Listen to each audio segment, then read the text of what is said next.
everyone. So I'm just testing the mic here. Right, okay, well, hi everyone. My name's Rebecca Foden and I'm super excited to be here today. It's been a long time since I spoke last at the Recruitment Live, so thank you so much for having us at EY. So today I'm here with Ollie, who is a complete legend. So Ollie's right here in the front row, and we are going to be talking about the role that VR can play in technology recruitment. So in terms of the last year, I've actually been at EY now for just over a year, and Ollie has also been at EY for less than a year. And we've been on a really exciting journey to really transform recruitment. And we are responsible for student recruitment, so we bring in approximately 2,500 students each year. So we're one of the graduates biggest graduate recruiters in the UK, and over the last year we've been involved in quite an exciting journey, and today you'll get a little glimpse really of some of the work that we've been involved in. So we are going to spend the next 30 minutes to talk to you about this journey, and hopefully we will inspire you to think a little bit outside of the box. It's something that I'm really keen on in terms of my team. I lead a team of about 40 recruiters, and no small idea is big enough, right? So from every small acorn grows a mighty oak. So over the last year we've planted some small acorns, and they've actually grown, and they're growing still. We're also going to share a couple of videos with you of our journey, and so hopefully you'll find this an engaging talk. So, right, it's fun fact, okay? So who here are recruiters? So put your hands up who are recruiters. Great, brilliant. That's really great. So a fun fact around recruitment is that we should be really proud of the profession that we are in. And I'm a bit of a recruitment nerd, and I also think that our future is often determined by our past. And sometimes we need to look backwards in order to look forwards.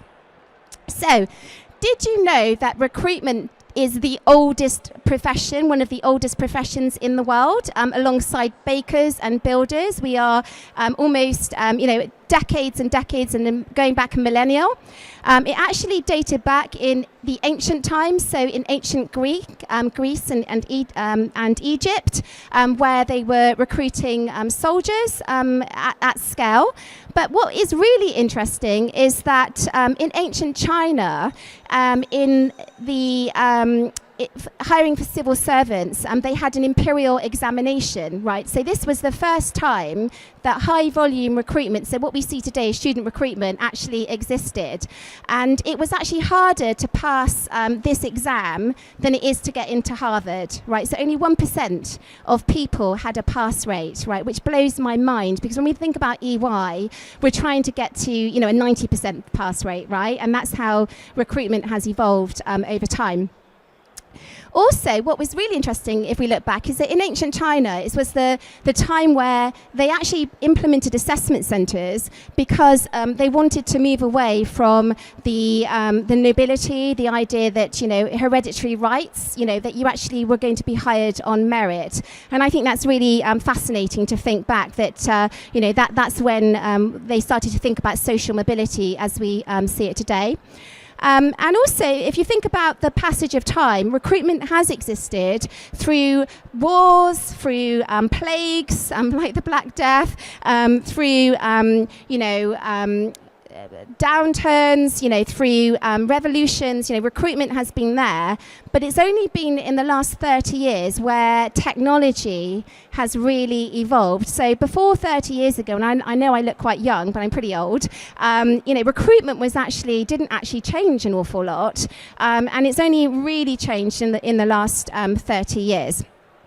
So that's why we're really excited, now in recruitment. And that's an industry that I'm really passionate about, is that how do we really embrace technology to ensure that we are representing the workforce, that we and our workforce demographics, thinking about social mobility, thinking about the ED&I agenda. And I do really believe that technology is a key to unlocking that. So just very quickly, who, just hands up that just want to get some context.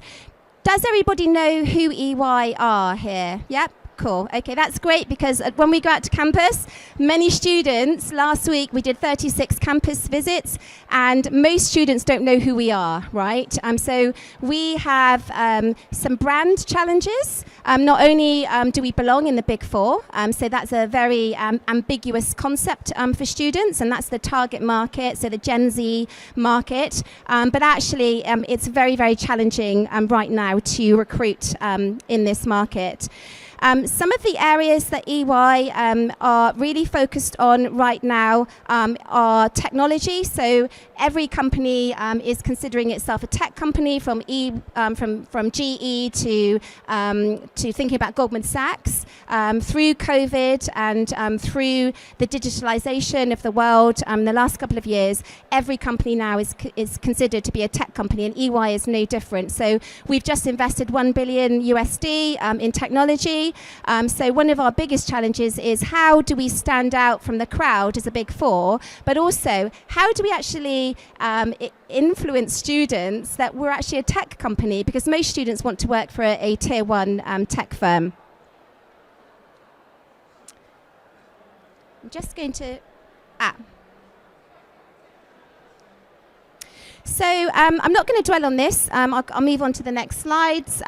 So the last year for EY in student has been particularly challenging. And as I mentioned, our target audience are Gen Zs. Okay, so we know that by 2025, roughly 30% of our workforce will be Gen Zs, and currently we've got 50% millennials. So at EY, our average age of our workforce is 28 years old. So I'm practically a dinosaur at EY. And so it's really important that as a company, we're really relatable to students, but also we are also authentic in the way that we storytell to them, but also that we give them a glimpse of our culture before they join, because we invest a lot in talent, and we make significant financial investment in terms of the professional qualifications and exams. So retention is really crucial in everything that we do. This year was really tough for the team. So not only were we transforming around our technology and what that meant to us, but also we were dealing with EY hypergrowth. So we had 100% extra vacancies. We had 35% less applications, and that is actually recorded across the industry. But also we saw a decline in our assessment scores, so between 10 to 15% across every single program. And again, this was down to the digital divide, disrupted learning. So there was a loss of learning because students were not having career services support, and also they were just not at uni gaining work experience in, you know, what you might find in a cafe or a bar. So we really saw this in our whole end-to-end assessment centre. We also have a challenge around our well-being brand. So if you go on TikTok, there's lots of stories around the Big Four being work-life balance not being key, but also this lack of tech brand. And what we also noticed, that students' behaviours were completely shifting last year. So they want more transparency on the big issues, such as sustainability, society, but also what we're doing on our ED&I agenda. So it was a bit of a perfect storm. So as Ollie and I joined EY, we were thinking, what can we do, particularly in the tech area? So we hire hundreds of technologists at EY each year, and we were just not being that relatable to the student brand. So in terms of technology, it's fair to say that the last year we have been transforming around our people in the team. So we've hired extra people, which is fantastic. We've looked at our end-to-end process. We've left no stone unturned. But also we have really looked at technology, and also from a VR perspective, it's really important to bring that diversity of thought into our proposition. I'm just going to touch on this very quickly and then we'll go into the first video. But it's fair to say that from a tech perspective, only 6% of women that are actually in STEM at the moment of the available talent pool want to work for a non-tech company. So this is what we are dealing with. So we've only got 6% of women that want to work potentially at EY in tech roles. But yet in terms of our targets, there's a complete mismatch. So we really need to ensure that we're representing society, of which there's 50% women. So we're just now going to go into our first video. Sorry, I'm going to do this.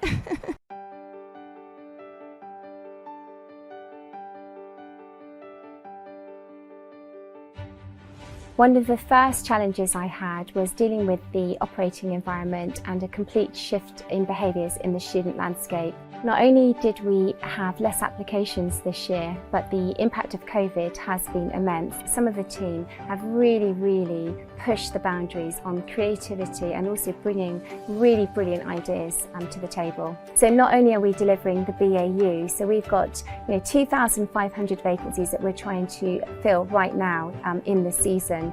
Whilst doing that, we're also transforming our process with 11 transformation projects, which each person in the team are implementing and ideating themselves.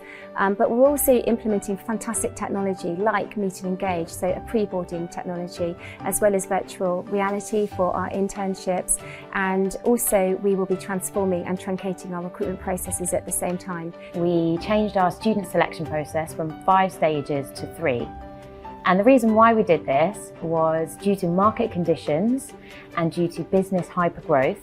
I needed to really lead a bold project to make our selection process more streamlined, but crucially maintain quality of candidates coming through. And it's been absolutely fantastic to see a broader church of talent making its way through our selection process at a faster pace, and EY partners getting more involved and engaged in the final interview process and having more great talent to select from. Exciting, innovative and rewarding. Something that I'm proud of that I've delivered is partnering with the technology teams this year. We've delivered hackathons for students to help them learn more about the power tools that you can use through Microsoft and how they can use these to increase sustainability in the supply chain. I'm starting to lead the technology hub, so we're building out what exciting projects we can do in this space. We've got new apps, we've got global partnerships, global data challenges, and we're working with schools and universities in completely different ways. So I'm really excited for what we have coming up this September. It's definitely very immersive. I've really been enjoying it so far. I've done a few internships and this is by far one of my favourite, if not the most favourite.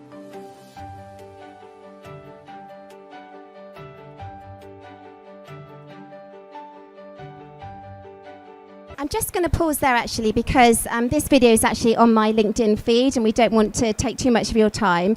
But my whole team are actually on the videos. If you want to hear more about some of the transformation that the team has been involved in the last year, every single person has contributed in the team across 11 transformation projects. So please do link out with me on LinkedIn and the video is there in one of my posts. But I'm now actually going to hand over to our legend, Ollie, who has been absolutely pioneering in terms of rolling out virtual reality and to talk about our summer internship program.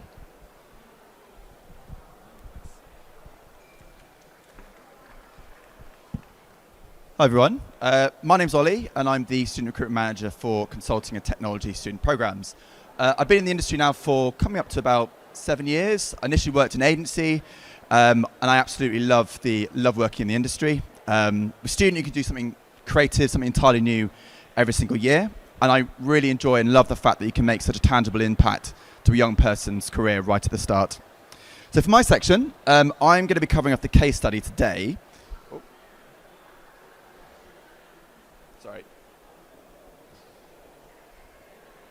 Sorry, one sec.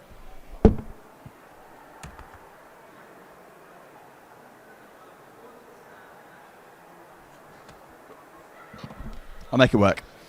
So I'm going to be covering off the case study today, which is our Tech VR Summer Internship, which took place in July of this year. So we had 19 interns in total, covering off a 5-week summer experience, all of them completing a mixture of virtual reality content, face-to-face content, with its key purpose looking to analyse, with interns looking to analyse a client brief and then pitch their solution back to a panel of experts. It was very much a pilot programme with the hope that we could expand this to a much larger cohort of students sometime in the future. So in the next 10 minutes or so, I'm going to cover off the key objectives for the initiative, what it actually looked like, and then as well as the bottom line impact. And we've got 10 minutes or so at the end, so be very happy to answer any questions should you have about the initiative. Cool. Sorry. So firstly, why do we do it? In the long term, it's to create a better educated, trained and engaged intern cohort with scope for expansion and improvement of the programme in the future. But in the short term, we did it for the 4 key reasons that you can say on the left-hand side of the page. Firstly, it's bridging the gap that we have between interns and clients. So it is only a 5-week internship, and actually there is an inconsistent experience for interns about what they get to see on client projects. So for us, it was about creating an experience that everyone could enjoy to the same level. It's a competitive market for tech talent, as Becky referred to. So for technology specifically, we saw a 40% decline rate for our tech roles, with many of our most promising talent wanted to go to tech houses. So for us, it was really about how do we change the perception about EY and how do we create a standout employer brand. Showcase changing ways of working. So not all of our work is going to be done entirely in the office. It's going to be done remotely. It's going to be done client side. So we really wanted to kind of showcase the way that way of working would change. And then lastly, to create a standout employer brand. So we need to constantly rethink how we inspire, attract and retain over 400 interns each year. And the VR experience offers a unique opportunity for interns to get a glimpse of our brand like never before. And then lastly, it's not really covered off here on the left-hand side, but I think a key part of this is better training our staff as well. So through virtual reality, you get to see more authentic behaviour. So they can't actually prepare for the environments they take. Accelerated learning, so people are tested in what feels like a real-world environment. And then we didn't really do it in this case, but better track how participants perform and learn to improve the experience and the programme moving into the future. And then for your awareness, what we've got on the right-hand side is the project part of the experience. So 5 steps in total. I know the text is a little bit small, but really from the start, we had the launch session where we took interns to the Oval Cricket Ground. We inducted them in the technology. We briefed them about what they were going to be doing and really tried to excite them for the project ahead. Next, they got to meet their clients in the virtual reality environment. So this is what they could see. And we'll go into more detail about this in the video very shortly. They then got to review the information, practice with their peers, look at different technologies, think about how best to respond to the client challenge. They then got to practice this in an environment within the virtual reality. So this is actually footage from within the virtual reality headset. And then lastly, they got to pitch that to a panel of experts, firstly through a heat stage, broken up into 3 different groups, and then to pitch that directly to a mixture of senior managers and partners at the end of the experience. But before I go any further, I would like to press pause, and I'm going to show a quick summary of what the internship itself looked like, and some content as well from within the virtual reality. It's definitely very immersive. I've really been enjoying it so far. I've done a few internships and this is by far one of my favorite, if not the most favorite.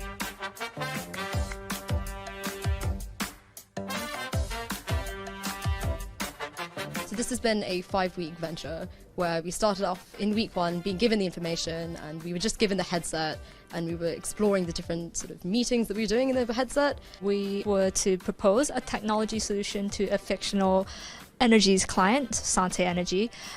They wanted to achieve net carbon zero emissions by 2050. And everybody came up with a different idea. Mine personally was AI predictive forecasting, and basically talked about how this can be used and applied to help Sante reach their goal. It's the type of work that EY would do for a different client, so it gives you an insight into the type of work that you could do, say, if you were to start here as a grad. Basically experiencing a lot of the secrets of kind of corporate and consulting life that maybe I wouldn't have gotten the opportunity to do at other internships. It's very cool being in a whole new environment and being able to totally immerse yourself in it. I remember when we first started doing the VR thing, I talked to another intern who'd got the headset before me, asked how it was. She said, "Oh, it's like entering a different reality," and I was like, "Really?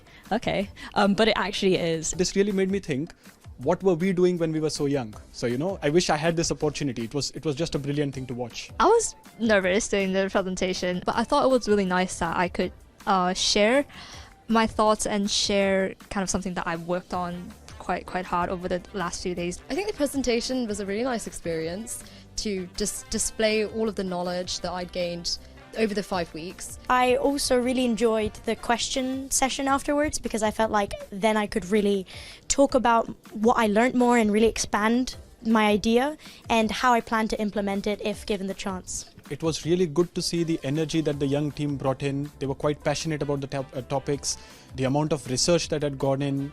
The presentations were quite sleek.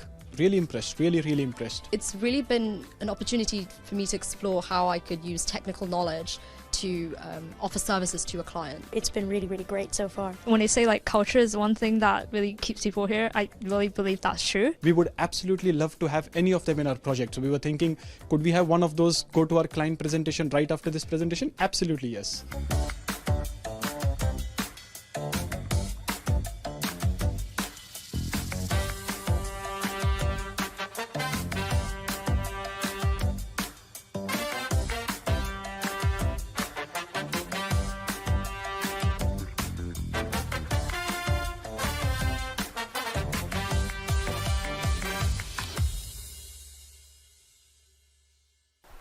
So hopefully that gave you a bit more of an insight into the internship, its structure, and also, I suppose, what the interns itself were going through. So really what I'd like to cover off now is a bit of an insight into kind of the end-to-end journey that we took the interns through, as well as kind of that bottom line impact that the experience had to them and their learning and development. So on this slide that you can see in front of you, we want to showcase the end-to-end site map of the virtual reality journey at EY, including not just the virtual reality that we have at the start, but also where we want to take the virtual reality into the future, which is our Adventure Awaits initiative, which Becky will cover off in a bit more detail at the end. So I think what we really want to highlight from this slide, that it wasn't just the project, but we wanted to create something that encapsulated the values and purpose of EY, including well-being, sustainability, and also that key emphasis on development, especially important for people from a student recruitment perspective. So in short, we didn't want to create just a client experience, but also something that's going to help us improve the brand perception, but also give them some tangible bits of learning that they could take into the future. I won't spend too much time on this slide, but I think a couple of close-ups of some of the bits of activities that the interns could do that wasn't just directly linked to their project. So from the top left, interns could go fishing if they like to as part of their mindfulness activity. They go for a swim. They could play the Halloween game where you get to shoot pumpkins running directly at you. So lots of stuff that they could do alongside it to kind of generate excitement and generate competition between the interns.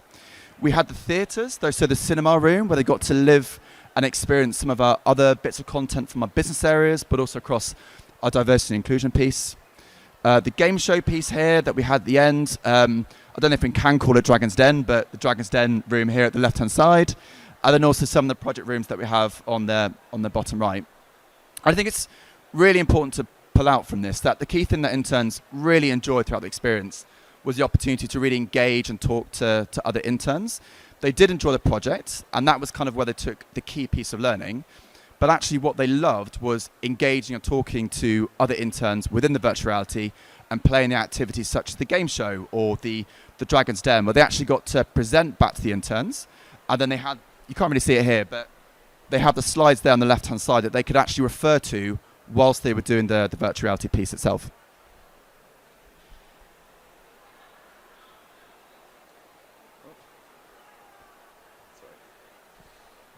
So really into the final few slides today, because I'm aware we're coming up to time.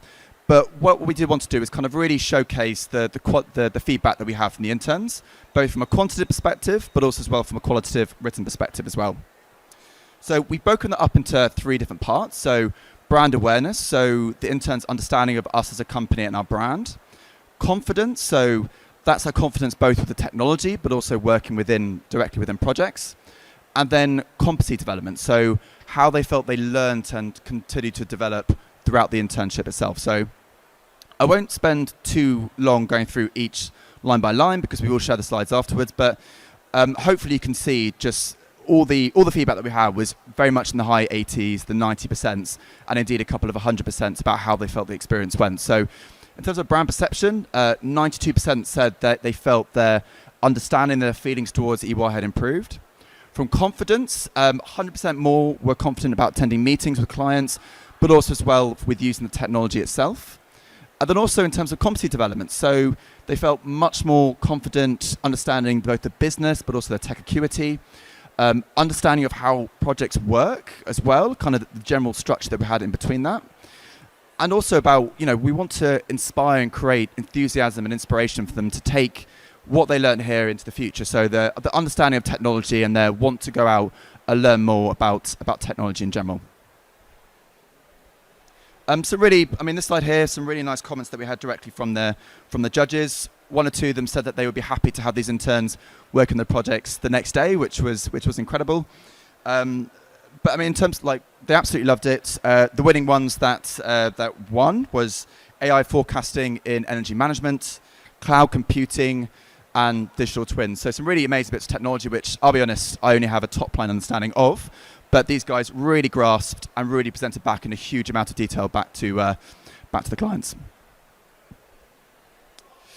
So in terms of the qualitative feedback that we had directly from the interns themselves, which I suppose would be useful to yourselves if you wanted to create your own virtual reality iteration for your own cohorts. We've already touched on it, but the key thing was that collaboration piece that they had directly within the virtual reality experience. So it's creating environments where they can actually engage both on project challenges, but also in game shows, games, whatever it might be, where they get to talk and interact with their peers within the content. They love the wellbeing activities, so not just the games, but also the archery, fishing activities, as well as the meditation and yoga room that we had. And then also a couple of smaller sort of technical pieces, such as creating more space in the office to run the virtuality, giving a little bit more time to create the presentations. And also, I know it seems straightforward, but Wi-Fi, just testing the Wi-Fi really strongly beforehand and making sure that all the headsets are properly linked up and ready to go within the time frame. And the very last slide for myself before I kind of move on to Becky, and she'll go through the future iteration as well as a bit of a mini Q&A session. We really wanted to showcase kind of the impact that this had made from a diversity and inclusion initiatives. So our objectives of the internship was to improve the internship experience, greater brand awareness, but at the end of the day, this is all geared towards helping us fill roles with a group of diverse students. So within tech specifically, it's as low as 6% of women are interested in a non-tech company. And through this initiative, we were able to source 68.4% attendance, of the internship, with as well 100% of the entire cohort going on to make an application, going on to receive an offer at the end of it. In terms of cost, it was 3.6K per hire, which comparably is pretty good within the industry. And for us, it feels like a no-brainer for us to want to continue to grow this, so expand the numbers from 19 to hopefully the entire cohort of 400 interns, as well as helping kind of really push down that cost per student that we have. So again, we talked about at the end of the day, we are recruiters. Our primary focus is to fill roles. But through this internship that we created something that at the end looked good, created an impactful experience, and allowed us to hit our fill rate and KPIs. Sorry, I'm getting looks to say we run over, so I'll hand back over. Thanks, Ollie. Ollie is a complete legend and VR mastermind. So I just want to touch off on this. The cost per conversion, because everyone will want to know, how do you make the business case for this, right? This was not easy. EY, we do have big budget, but we have to really influence what we're doing. And we need to make sure, particularly with our current cost of living crisis and our budgets being squeezed, that we need to make sure that there is clear ROI. So in terms of cost per conversion, it's 3,600, but next year when we actually run this again, that cost will actually be halved, and year on year it will actually diminish. And not only that, if you think about our renege and decline rate, which is over 40 or 50% for tech, you can see that in terms of duplicating hiring actions, actually the cost per conversion is actually much lower, right? So there's clear ROI. I'm very happy to talk to anybody around that if you'd like to make a similar business case. So what's next? And this is what I'm really excited about, and I just want to spend a couple of minutes to give you a bit of a show reel around what we're actually planning to do next in terms of the evolution. So when I joined EY, as I said, we were actually pretty behind in terms of the Big Four on our process. And we've spent the last year really rethinking what did this assessment process look like. We actually chucked out parts of our process. So the team are bold and brave. So last year, we actually threw out our assessment centres. Okay, so we actually just chucked them out, right? They were not working for us. We were finding that most people were converting anyway. So I really encourage you to think about those elements in your process that are actually hidden recruitment barriers for diversity. And at EY, my team has been incredibly brave and also disruptive. In terms of what we're doing, we're trying to create right now, because of the digital world and the Gen Z population that we're influencing, I'm calling it the virtual recruitment superhighway. Okay, it sounds mad, but I feel that sometimes we need to be slightly bonkers in recruitment to really gain that credibility and gravitas with our stakeholders. But fundamentally, what we can see here is the recruitment funnel. I love the subject of recruitment funnel, and it's how do we attract, engage, convert and nurture talent. And we are implementing a virtual recruitment superhighway that will include the virtual reality. So it's really important to help us to stand out from a brand perspective. But also we will be launching a virtual career platform, which is a 2D platform on our website towards the end of November this year. And this is really predominantly because as an employer, we know we need to support students. At the moment, students are tracking about 3 months behind key academic milestones, and effectively COVID has really impacted the whole learning experience. So in terms of the virtual superhighway, the Adventure Awaits, which will be launched in November, December, is directly linked to our virtual reality experience, and the sitemap is fully complementary.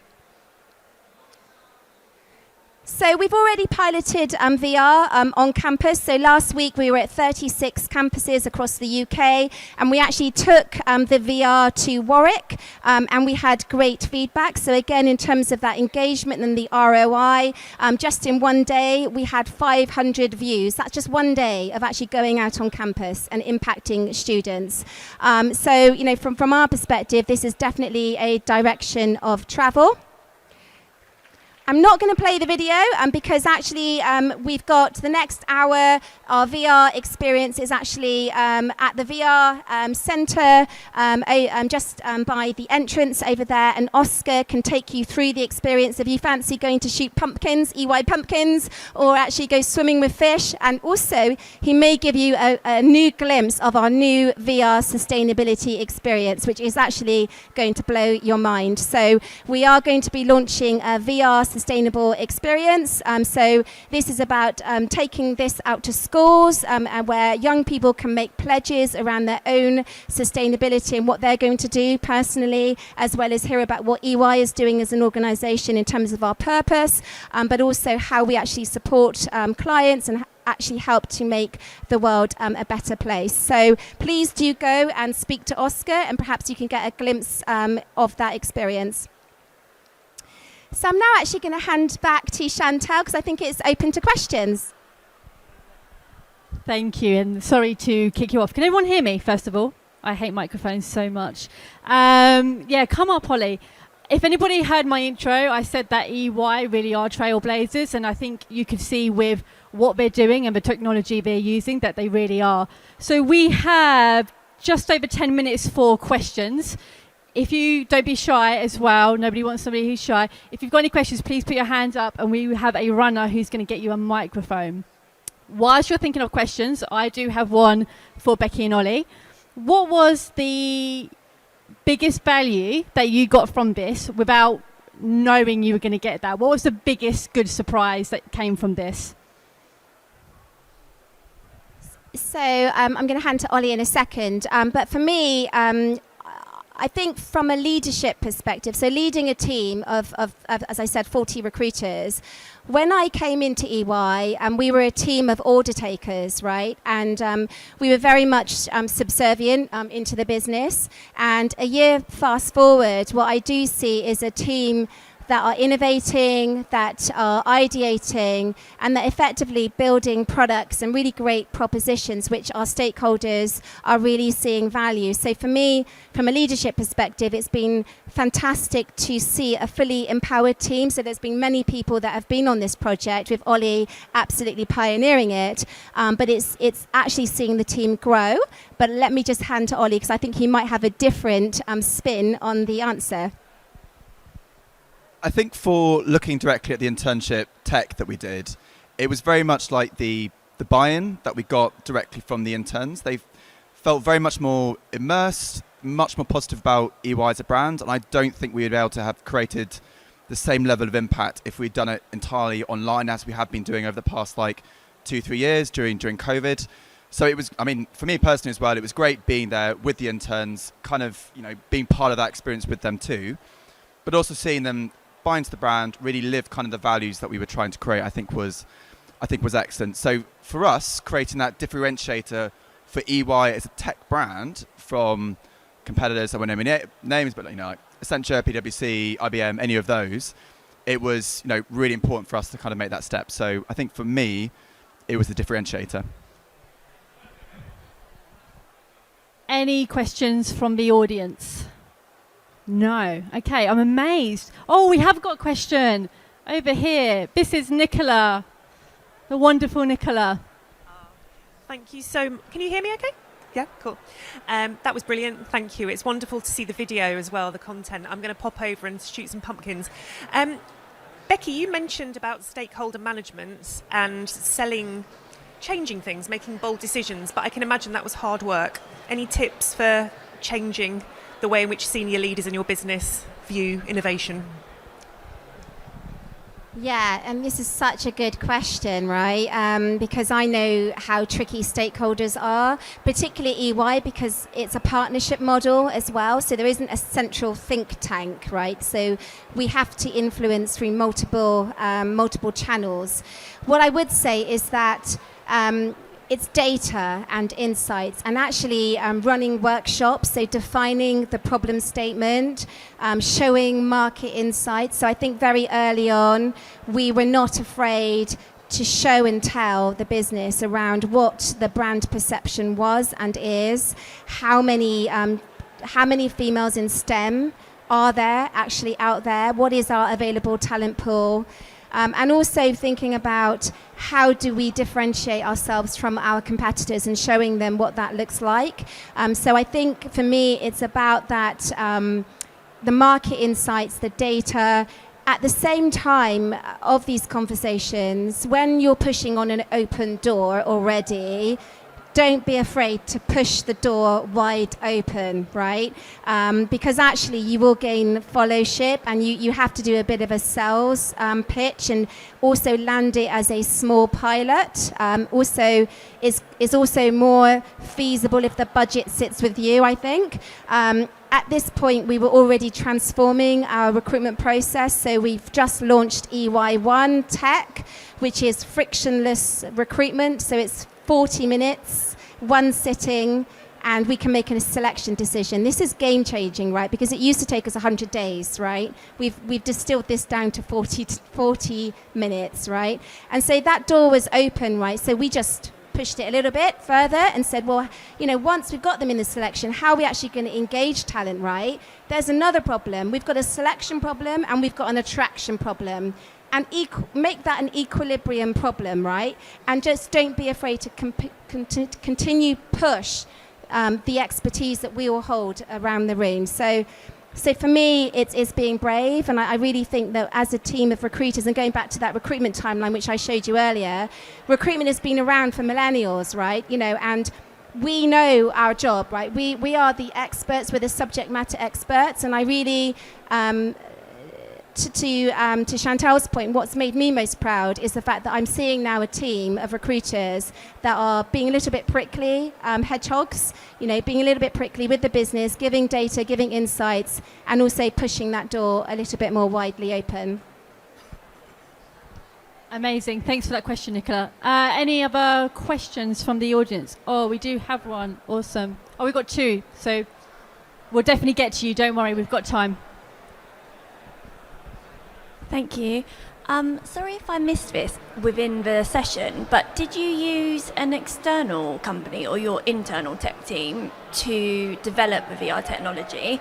And how long did it take to get that up and running? Yeah, of course. Sorry, I should have said at the start. So we partnered with the assessment specialist Capfinity, who do a lot of virtual reality within their assessments, but also as well for helping us develop our external event piece. So they were with us right the way through the process, and they were a big part of kind of that implementation, making sure that all interns were fully up to speed with how to use the technology, and also being on hand as well to like troubleshoot for any tech issues you might have. So number one, working with Capfinity, and we've got our colleague friend Oscar who's at the back, who could kind of showcase the tech for you as well. In terms of how long it took to implement, I think there was that creative stage, we got buy-in from the business, that took I think about a month or so to kind of get that sign off. And then the development phase, we really started probably about May, June time. So we had about 3 months to design the whole thing from scratch over the summer till we get to July for the actual implementation itself. So I would really give yourself about 2 to 3 months for the actual development implementation. And our hope is that when we do this again, we've got the core structure there so that we can actually, we can roll it out on a much larger scale.